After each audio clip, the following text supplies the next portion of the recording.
Toastmaster, I believe we can enfranchise Jim with the speech here today, which was get to the point. And the purpose of the speech was to prepare a speech that had a clear general purpose, like to inform, persuade, entertain, or inspire, and a specific purpose. The speech is to be organized in a manner that best achieves these purposes. The beginning, body, and conclusion should all tie into and reinforce the purposes. The speaker is to project sincerity and conviction and strive not to use notes. So let's go through exactly what the manual calls for in this regard, and let's see how he did it. This thing's lopsided. I'll move over. First of all, it was clear that Jim's general purpose was to inform. He was going to tell us something that we didn't know, or if we did know, we probably long ago forgot. And so he certainly accomplished that very well. And it was clear immediately that that was his purpose, was to inform.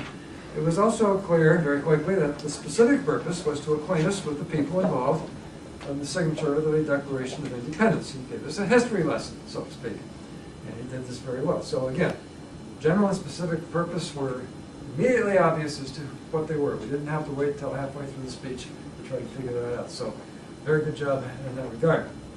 Now we get into the opening, body, and conclusion of the speech.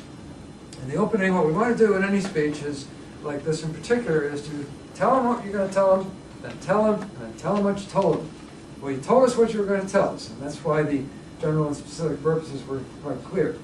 The body of the speech, I sense, is a long list of factoids, if you will. Individual things about people, so many of them that I don't remember a single one of them right now.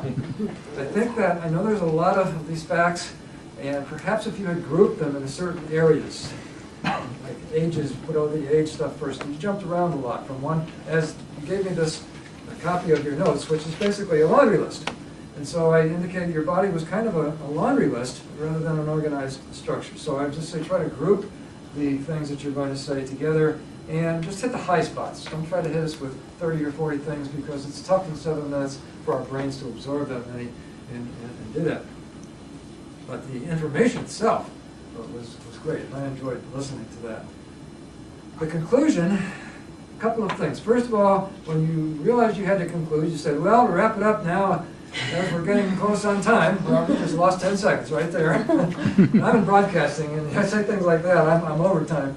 So the thing is you really didn't need to do that.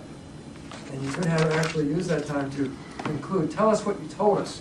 You didn't really tell us what you told us. You just kind of ran out of facts and then turned it over. No, you don't turn things over. Those bastards. You relinquished control of the lectern at the end of your speech, but you never really did conclude and tell us what you told us. Would have only taken a second or a minute, not a minute, but 30 seconds at the most.